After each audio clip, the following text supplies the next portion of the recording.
अस्सलाम वालेकुम। अच्छा जी, आज की वीडियो में हम चैप्टर नंबर 4 के जो है वो शॉर्ट क्वेश्चंस करेंगे।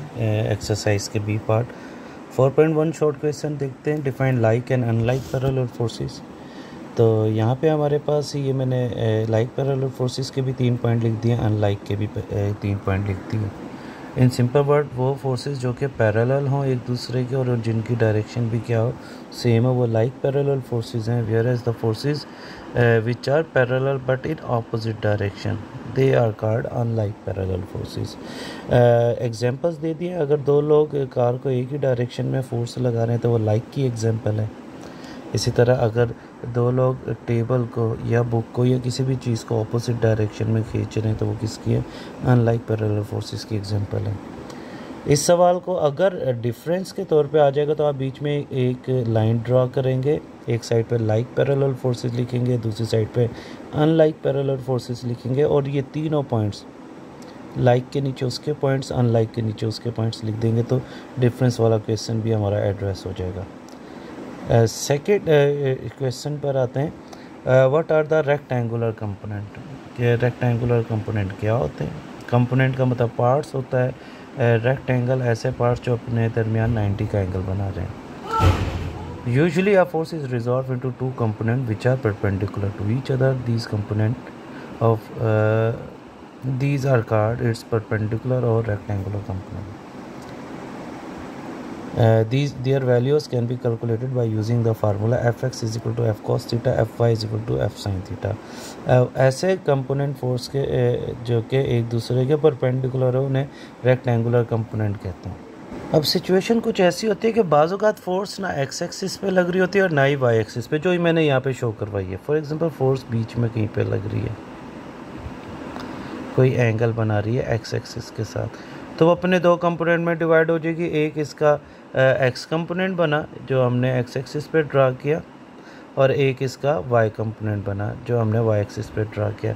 एफ एक्स को हमने एफ कॉस थीटा बोला जो एक्स एक्सिस वाला कंपोनेंट है, और वाई एक्सिस वाले कंपोनेंट को एफ साइन थीटा बोला। ये कैसे पता चला कि ये कॉस थीटा ये साइन थीटा है? ये बुक के अंदर टॉपिक में रेक्टेंगुलर कंपोनेंट वाले टॉपिक में बताया था कि ट्रिग्नोमेट्रिक रेशियो यूज़ करके हम पता चला सकते हैं। अब यहाँ पे ये दो कंपोनेंट बनते हैं। अगर आप एंगल ये वाला डिस्कस करेंगे, इस एंगल को लेते हैं, थीटा के सामने आपने जहन में रखना है, थीटा के सामने साइन थीटा वाला कंपोनेंट होगा किसी भी वेक्टर का, और थीटा की बेस पर जो है वो क्या होगा, कॉस थीटा वाला कंपोनेंट होगा। तो अभी सिर्फ इतना जहन में रख लें, बाकी ये टॉपिक पर है। तो थीटा तो इसके सामने साइन थीटा, तो ये एफ एक्स था और एफ वाई था। क्योंकि एंगल ये वाला है तो इस एंगल के सामने वाला एफ साइन थीटा कहलाएगा, और ऑब्वियसली इस एंगल की बेस वाला जो है वो क्या था, एफ कॉस थीटा था। पर are these component are called rectangular component. ये इसके इक्वेशन है जिससे ये मालूम किया जा सके।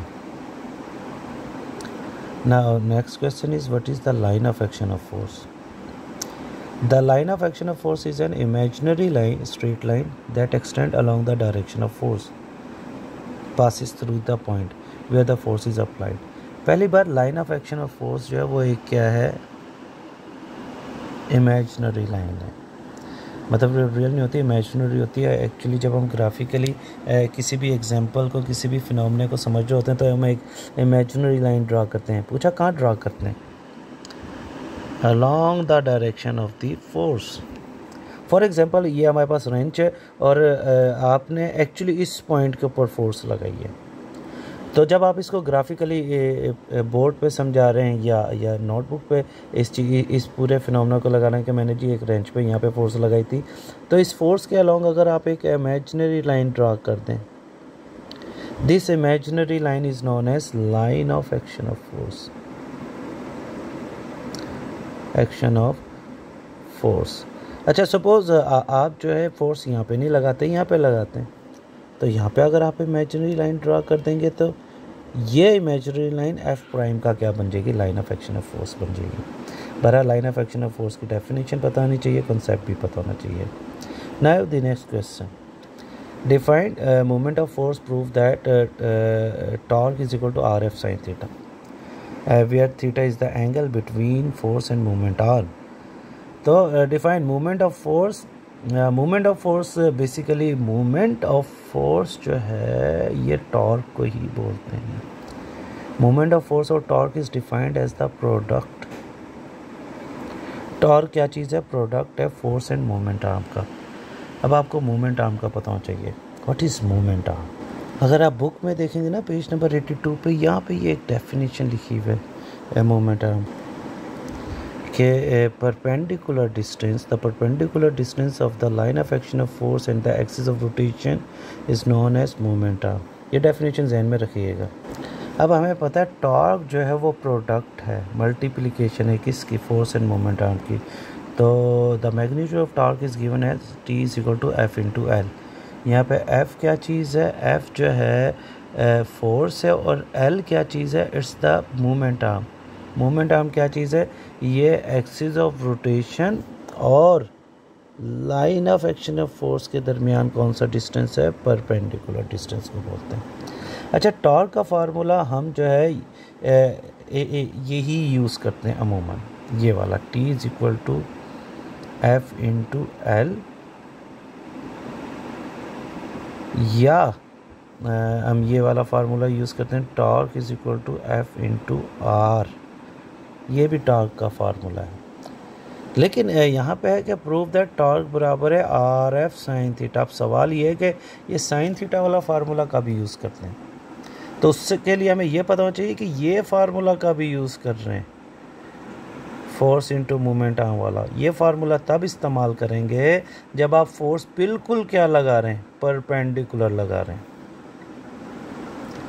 सपोज़ ये आपके पास रेंच है और बिल्कुल आप अगर परपेंडिकुलर ही क्या लगा रहे हैं? फोर्स, फिर आप टॉर्क का फार्मूला इस्तेमाल करेंगे, फोर्स इंटू इस डिस्टेंस को ले लेंगे। ये डिस्टेंस उस टाइम आपका क्या बनेगा? Moment arm. लेकिन प्रॉब्लम कहाँ पे आती है? आप फोर्स जो है वो परपेंडिकुलर लगा ही नहीं रहे। आप सपोज फोर्स ऐसे लगा रहे हैं एंगल पे। अब जो है टॉर्क का फार्मूला ये नहीं बनेगा फोर्स इंटू मोमेंट आर्म, क्योंकि अब ये मोमेंट आर्म है ही नहीं। अब लाइन ऑफ एक्शन ये थोड़ी है, अब तो लाइन ऑफ एक्शन ये आ गया। और मोमेंट आर्म था perpendicular distance between the axis of rotation and line of action of force. इसका मतलब है कि ये फार्मूला बिल्कुल वैलिड है F इंटू एल, लेकिन कब तक? जब तक आप फोर्स की बिल्कुल क्या लगा रहे हैं? परपेंडिकुलर। अब इस सिचुएशन में T is equal to RF sine theta, इसमें फोर्स परपेंडिकुलर नहीं होगी। देखते हैं, साबित करते हैं अभी इसको। In many cases the line joining the axis of rotation and the point where the force Fx is not perpendicular. Many बहुत से केसेस में ये वो लाइन है जो एक्सिस ऑफ रोटेशन और उस पॉइंट को ज्वाइन कर रही है जहाँ पे आपने क्या लगाई है? फोर्स लगाई है, और ये परपेंडिकुलर नहीं है आपस में। It's not perpendicular. ये वाली लाइन जो OP जो है ये परपेंडिकुलर नहीं है किसके साथ? इस फोर्स के साथ। Therefore OP will not be the moment arm. इस केस में ये जो OP लाइन है ये मोमेंट आर्म नहीं है आपका। क्यों मोमेंट आर्म नहीं है? मोमेंट आर्म उस डिस्टेंस को बोलते हैं जो कि परपेंडिकुलर हो, डिस्टेंस हो किसके दरमियान? एक्सिस ऑफ रोटेशन और line of action of force के दरमियान। बट राइट नाउ जब फोर्स ही आप तिरछी लगा रहे हैं तो ये एंगल 90 का नहीं है। जब ये एंगल 90 का नहीं है तो ये डिस्टेंस भी मोमेंट आर्म नहीं है। तो फिर इस केस में मोमेंट आर्म कहाँ होगा? देखते हैं। In such cases we have to find the component of R that is perpendicular to the line of action of force। फिर हम देखेंगे कि ये R तो इसके साथ परपेंडिकुलर नहीं है, लेकिन R का कोई कंपोनेंट ऐसा है जो इसकी लाइन ऑफ एक्शन के साथ परपेंडिकुलर है। मतलब क्या? मतलब ये कि हमने क्या किया है कि इस फोर्स को, ये जो फोर्स थी इसका लाइन ऑफ एक्शन ड्रा किया, ये लाइन ऑफ एक्शन है, और फिर हमने यहाँ पे एक कंपोनेंट बनाया। ये हमने, चले इसका मैं शुरू से कर देता हूँ। ये मैंने इसका लाइन ऑफ एक्शन ड्रा किया, ये लाइन ऑफ एक्शन है। अब ये तो परपेंडिकुलर नहीं है, लेकिन अगर आप देखें ये वाला डिस्टेंस क्या है? परपेंडिकुलर है। Now this is the perpendicular distance between axis of rotation, और ये क्या चल रही है? Line of action of force. अब ये जो डिस्टेंस है, इस डिस्टेंस को बुक ने क्या लिखा हुआ है ये समझिए। ये डिस्टेंस का मालूम करने के लिए हमें ये देखना पड़ेगा ये एंगल है किसके दरमियान? force and line that joining this force and axis of rotation। अगर हम थीटा ये लेंगे तो आपने ये जहन में रखना है, जब आप इस डिस्टेंस डिस्प्लेसमेंट वेक्टर को रिजॉल्व करेंगे तो थीटा की वजह से दो कंपोनेंट बनेंगे। थीटा के सामने वाला साइन थीटा होता है, अभी मैंने आपको पहले ही बताया था, तो इस कंपोनेंट को बोलेंगे आर साइन थीटा।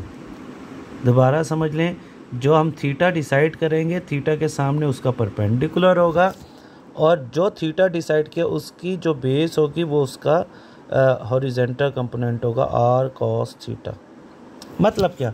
मतलब ये कि अगर आप ये वाला एंगल अगर कंसिडर करते तो इस थीटा के सामने वाला ये साइन थीटा हो जाता और इस थीटा की बेस वाला ये कॉस थीटा हो जाता, लेकिन हमने ये वाला एंगल कंसिडर नहीं किया, हमने तो ये वाला एंगल किया है। ये वाला क्यों नहीं लिया? क्योंकि हमने एंगल देखना फोर्स एंड दिस डिस्टेंस के दरमियान।